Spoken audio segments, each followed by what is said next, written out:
사랑과 은혜가 풍성하신 하나님 아버지, 설 명절날 새해 첫 시작을 매일 기도회로 문을 열게 하심에 감사를 드립니다.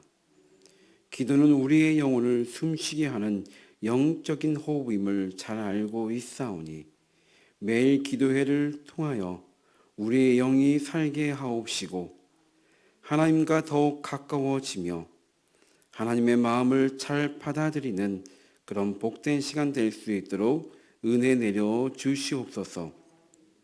세례 요한이 외쳤던 주의 길을 준비하라, 그가 오실 길을 곧게 하라는 말씀을 기억하며 오늘 하루도 주의 길을 잘 예비하는 저희들 모두가 될 수 있도록 인도하여 주시옵소서. 이 모든 말씀 거룩하신 예수님의 이름으로 간절히 기도드립니다. 아멘.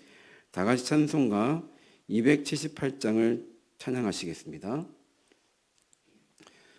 여러 해 동안 주 떠나 세상 연락을 즐기고 저 흉악한 죄에 빠져서 주 은혜를 잊었네. 오 사랑의 예수님, 내 맘을 곧 엽니다. 곧 들어와 나와 함께하며 내 생명이 되소서. 미련한 우리 인생은 주의 공로를 모르고 그 쓸쓸한 사막 가운데 늘 헤매고 다녔네. 오 사랑의 예수님, 내 맘을 곧 엽니다. 곧 들어와 나와 함께하며 내 생명이 되소서. 아멘.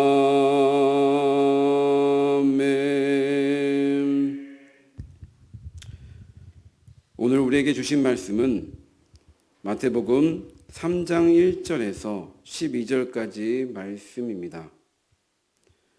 한 절씩 교독하신 후에 마지막 절은 합독하시겠습니다.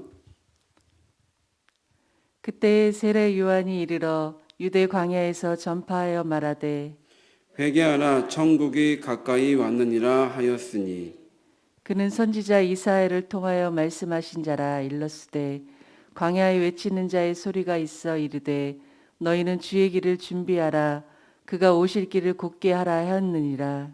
이 요한은 낙타 털옷을 입고 허리에 가죽띠를 띠고 음식은 메뚜기와 석청이었더라.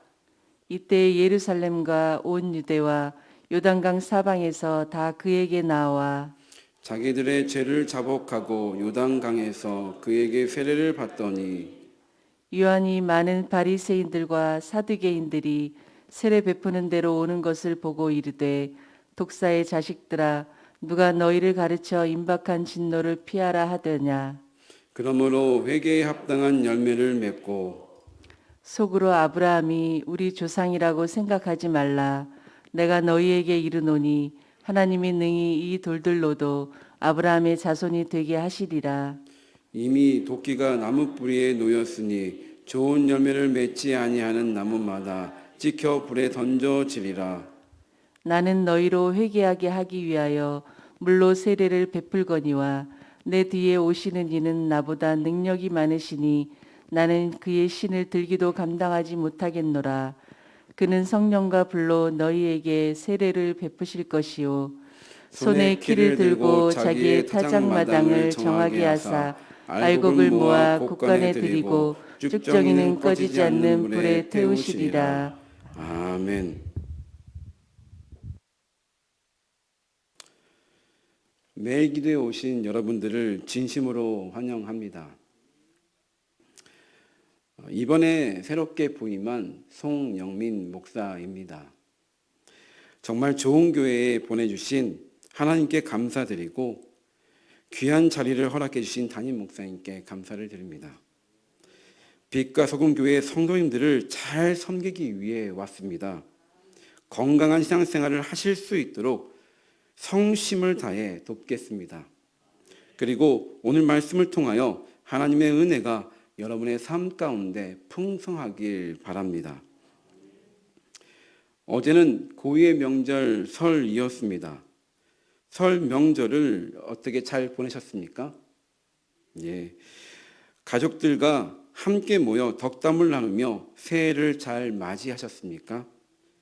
저도 어제 잠깐 다녀왔는데 명절만 되면 저희 어머니께서 항상 보이시는 모습이 있습니다. 어떤 모습일까요? 바로 자녀들을 위해 명절 음식 준비에 여념이 없다는 것입니다. 단 한 번도 그냥 넘어가신 적이 없습니다. 이제 나이도 있으시고 힘드시니까 그만하시라고 말씀을 드려도 어떻게 그냥 있을 수 있냐며 너만 맞이하는 것이 아니라 동생네도 있기 때문에 그러하신다는 것입니다. 그리고 저희 식구들보다 많은 양의 음식을 만들어서 꼭 싸주신다는 것입니다. 명절날 집에 갈 때는 너무나 잘 맞아주셔서 꼭 저희들이 귀인이 된 것 같은 그런 느낌을 받습니다. 왜 이렇게 하시는 것입니까? 자녀들을 너무 사랑하시기 때문입니다. 명절을 맞이해서 이렇게 준비해야 먹고 마시며 마음을 나누며 가족의 정을 나누며 함께 풍요로운 명절을 보낼 수 있기 때문입니다. 만약 준비된 음식이 없다면 어떨까요? 어머니의 수고가 없어 그 나름대로 의미 있고 괜찮겠지만 그래도 아마 썰렁한 명절이 되지 않을까 싶습니다. 그렇게 보면 부모와 자식 관계는 부모는 끝없이 희생하는 존재, 자녀들은 끝까지 이기적인 모습으로 살아가는 그런 존재가 아닌가 그런 생각을 해보게 됩니다. 그럼에도 우리의 부모님이 그 희생을 희생으로 받아들이지 않는 것은 우리를 사랑하시기 때문일 것입니다. 이제 앞으로는 이런 부모님의 사랑의 희생을 보지 못할 날이 올지도 모릅니다. 요즘 세대들은 옛 부모들처럼 무조건적인 희생을 원하지 않을 뿐더러 자녀들을 많이 낳지도 않고 끊임없이 명절만 되면 많은 준비 문제로 모이기를 꺼려하는 그런 시대로 변해가고 있다는 것입니다.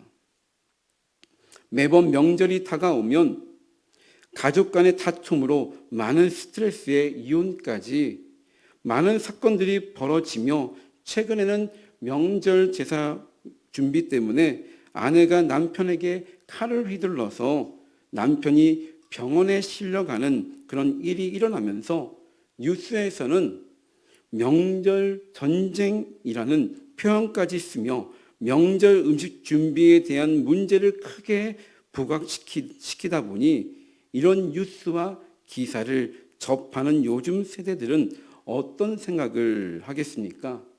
결혼에 대한 부담감, 명절에 대한 부담감으로 뭔가를 준비한다는 것은 앞으로 점점 더 어려워질 것입니다. 그러하기에 자녀들을 생각해서 음식을 준비해 놓으시는 어머니의 사랑의 손길, 그 감사함을 잊지 말아야 한다는 것입니다. 저희 집도 손님이 온다고 하면 집에 초비상이 걸리면서 정신없이 손님 맞을 준비를 하게 되는데 아이를 3명을 키우다 보니 깨끗할 날이 없고 치워도 티가 절대 나지 않는다는 것입니다. 그래서 누구를 맞이한다는 것이 얼마나 어려운 일인지 매번 느끼는데, 제가 이 얘기를 드리는 것은 누군가를 맞이하고 준비한다는 것은 보이지 않는 정말 많은 정성이 들어간다는 것을 말씀드리고자 하는 것입니다. 오늘 말씀 속에서도 예수님을 맞이하기 위한 세례 요한의 정성을 살펴볼 수가 있습니다. 세례 요한이 예수님을 맞이하기 위해서 어떤 준비를 하고 있습니까? 회개하라, 천국이 가까이 왔느니라. 너희는 주의 길을 준비하라. 그가 오실 길을 곧게 하라. 회개에 합당한 열매를 맺어라. 너희는 아브라함의 자손이라는 특권의식 갖지 말라. 좋은 열매를 맺지 아니하는 나무마다 찍혀 불에 던져지리라. 내 뒤에 오시는 이는 나보다 능력이 많으시니 나는 그의 신을 들기도 감당하지 못하겠노라. 쭉정이는 꺼지지 않는 불에 태우시리라. 말씀을 보면서 어떤 생각이 드십니까? 세례 요한이 던진 말들이 어떻게 들려지십니까? 무섭게 들리지 않습니까? 강강강으로 들리지 않습니까? 사람들에게 이렇게 말한다면 누구든 반감을 가지기 좋을 것이고 미움받을 것이고, 아무리 옳은 소리일지라도 많은 사람들에게 비난받으며 들려지지 않을지도 모릅니다. 그럼에도 세례 요한이 이렇게 외치는 이유가 무엇입니까? 그만큼 절박하다는 것입니다. 간절하다는 것입니다. 예수님께서 오시기 전에 많은 영혼들이 조금이라도 깨닫고 변화되어 돌아오길 바란다는 것입니다. 한 영혼이라도, 한 어린 양이라도 하나님의 뜻에 바로 서길 바란다는 것입니다. 나는 죽고 나는 부서져 사라질지라도 예수님 사역에 힘이 될 수 있다면, 예수님만 드러날 수 있다면 그러면 족하다는 것입니다. 이 모습이 주의 길을 준비하고 그가 오실 길을 곧게 하는 모습이라는 것입니다. 이 모습이 예수님을 맞이하기 위한 세례 요한의 정성이며, 우리들도 다시 오실 메시아 주님을 맞이하기 위해서 이와 같은 정성으로 희생을 즐거워하며, 나는 죽고 부서질지라도 예수만 살 수 있다면 예수님만 드러내기 위한 신앙의 길을 걸어가야 한다는 것입니다. 우리는 지금 현재 얼마나 주의 길을 예비하고 있습니까? 광야 같은 이 세상 속에서 외치는 자의 소리가 되어 우리는 현재 얼마나 주님 오실 길을 준비하고 있습니까?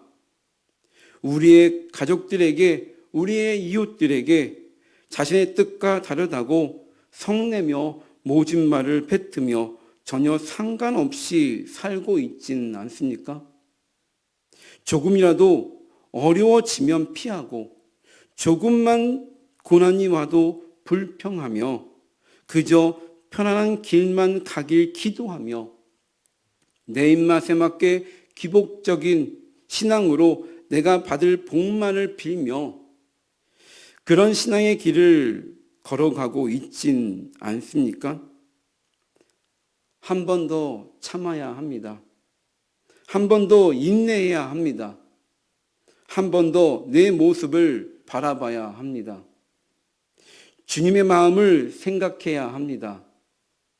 지금 나의 모습을 보시며 주님께서는 어떤 말씀을 하실까요? 가시밭길일지라도 주를 위해서라면 감사로 걸어갈 수 있어야 합니다. 복을 빌 것이 아니라 세례 요한처럼 주님을 위해 온전히 쓰여짐을 빌어야 합니다. 못난 나를 사용하여 달라고 주께 매달려야 합니다. 복을 달라 매달릴 것이 아니라 한쪽으로 치워두지 마시고 못난 날을 꼭 사용해 달라고 그렇게 매달려야 합니다. 그것이 주의 길을 준비하는 자의 모습입니다. 못난 내가 주의 길을 준비할 때 나를 통해 역사는 일어납니다. 이런 아름다운 희생이 결국 내 이웃을 살리고 이 남양주 땅을 살리며 이 나라, 이 세계를 살리는 주의 길을 제대로 예비하는 아름다운 신앙의 길이 될 것입니다. 내일까지 고유의 명절 설 연휴입니다. 새해의 시작입니다. 다시 한번 온전한 결심으로, 온전한 헌신으로 주님 오실 그날까지 더 많은 영혼을 구원해내는 아름다운 신앙을 회복하시는 복된 우리 빛과 소금의 교회 성도님들 다 되어주시길 간절히 소망합니다. 기도하시겠습니다. 사랑과 은혜가 풍성하신 하나님 아버지, 주의 길을 준비하는 것은 무엇인지요? 세례 요한처럼 철저히 나를 내려놓고 절박한 심정으로 영혼을 사랑하는 것이 아닐런지요? 자신을 드러내기보다 주님을 드러낼 수 있도록 불신과 불의와 교만과 지혜롭게 싸워 이길 수 있는 힘을 더하여 주시옵소서. 주님, 이전보다 나를 사랑하는 일에 힘쓰기보다 내 이웃을, 다른 영혼을 사랑하는 일에 더욱 힘쓸 수 있는 저희들 모두가 될 수 있도록 붙들어 주시옵소서. 그래서 이 땅에 다시 주님 오실 날 수고하였다 칭찬받을 수 있는, 내가 올 길을 잘 준비하였다 칭찬받을 수 있는 저희들 모두가 될 수 있도록 인도해 주시옵소서. 내일까지 고유의 명절 설 연휴입니다. 가족들과 사랑의 대화를 많이 나눌 수 있도록 마음의 넉넉함을 주시옵시고 평안을 허락하여 주시옵소서. 그동안 풀지 못한 마음이 있다면 다 풀고 더욱 사이가 돈독해지는 그런 명절이 되게 하옵소서. 새해의 시작입니다. 작년보다 더욱 성숙하고 성장하는 그런 한 해가 될 수 있도록 인도하여 주시옵소서. 이 모든 말씀 거룩하신 예수님의 이름으로 간절히 기도드립니다. 아멘.